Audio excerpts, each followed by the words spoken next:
ઉત્તર ગુજરાતનું નદીતંત્ર આપણે જોયું બનાસ, સરસ્વતી અને રૂપણ સાથે. હવે આપણે વાત કરીએ ઉત્તર ગુજરાતની અન્ય નદીઓ વિશે. ઉત્તર ગુજરાતની અન્ય નદીઓમાં હાથમતી નદી.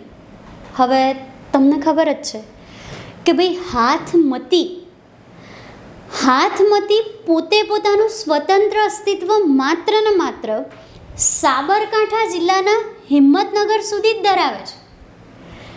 ત્યાંથી પછી હાથમતી સાબરમાં મળીને સાબરમતી બનાવી દેશે. આના વિશે ડિટેલમાં ઇન્ફોર્મેશન આના પછીના ટોપિક એટલે કે મધ્ય ગુજરાતના નદીતંત્રના સાબરમતીમાં મળશે. પણ હાલ પૂરતું એટલું જાણવું જરૂરી છે કે ભાઈ હાથમતી સાબરને મળશે અને સાબરમતી બનશે. તો હવે પ્રશ્ન એ થાય કે હાથમતી પ્રાચીન નામ શું, ઉદ્ગમ ક્યાં, વહન ક્યાં, એનો અંત ક્યાં? યાદ રાખવાનું, જેવી રીતે બનાસનું પ્રાચીન નામ પર્ણાશા હતું, સરસ્વતીનું અર્જુના હતું, એવી જ રીતે હાથમતી નદીનું પ્રાચીન નામ છે કિરાત કન્યા. એનો ઉદ્ગમ પણ અરવલ્લીની ગિરિમાળામાંથી જ થાય છે. યાદ રાખવાનું મિત્રો કે મોટાભાગની ઉત્તર ગુજરાતની નદીઓનો ઉદ્ગમ અરવલ્લીના સોર્સમાંથી થશે. એનું વહન તો કે સાબરકાંઠામાંથી અને અરવલ્લીમાંથી. અરવલ્લી જિલ્લામાં એ કવર કરે છે ભિલોડાને અને સાબરકાંઠા જિલ્લામાં એ કવર કરે છે હિંમતનગર અને વિજયનગરને. એનો અંત થાય છે સાબરમતી નદીમાં. મેં પહેલાં જ વાત કરી કે સાબર અને હાથમતી મળશે ત્યારે જ સાબરમતી બનશે. બરાબર. આગળ વાત કરીએ તો હિંમતનગર પાસે હાથમતી નદી પર ડેમ બાંધવામાં આવ્યો છે. હાથમતી નદી સાબરમાં ભળી પ્રાંતિજ પાસેથી, કયું પ્રાંતિજ? તો કે સાબરકાંઠા જિલ્લામાં હિંમતનગર પાસે આવેલું પ્રાંતિજ. કયું પ્રાંતિજ? તો કે જ્યાંથી કર્કવૃત પસાર થાય છે એ પ્રાંતિજ. કયું પ્રાંતિજ?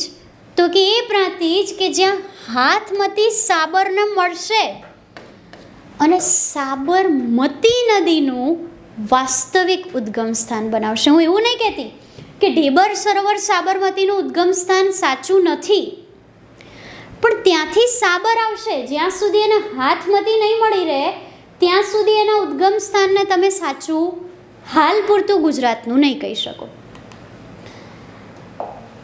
આ હાથમતી નદી કિનારે વસેલું એક શહેર છે જેમને બનાસની સહાયક બાલારામ કિનારે શું વસેલું હતું? તો કે પાલનપુર શહેર છે. એવી જ રીતે હાથમતી કિનારે વસેલું એક શહેર છે. એ હાથમતી નદી કિનારે વસેલું શહેર હિંમતનગર એ સાબરકાંઠાનું મુખ્ય મથક છે. અને ગુજરાતના સ્વતંત્ર સલ્તનતના બાદશાહ એટલે કે અહેમદ શાહે 2 નગરો વસાવ્યા હતા. એક સાબરમતી નદી કિનારે વસાવ્યું હતું અહમદાબાદ, કે જે હાલનું કહેવાય છે અમદાવાદ, અને બીજું હાથમતી નદી કિનારે વસાવ્યું હતું અહમદનગર, કે જે હાલનું ગણાય છે હિંમતનગર. તો આ હિસાબથી પ્રશ્ન પૂછાય કે હાથમતી કિનારે કયું નગર વસેલું છે? તો કે હિંમતનગર.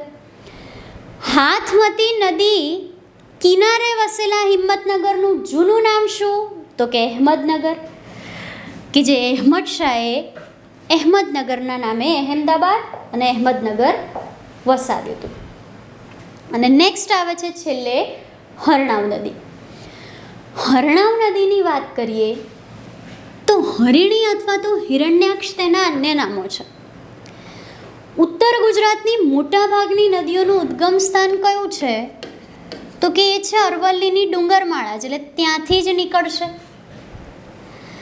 સાબરકાંઠાના ખેડ બ્રહ્મામાંથી વહન કરશે અને ત્યારે જ સાબરકાંઠામાંથી સાબર નદી વહેતી હશે તો આ હિરણ્યાક્ષ કે હરિણી નદી છે ને એ સાબર નદીમાં સમાઈ જશે. અને આ હિસાબથી તમે એવું કહી શકો કે ભાઈ આ નદી કિનારે વસેલું મુખ્ય શહેર કયું, તો કે ખેડબ્રહ્મા.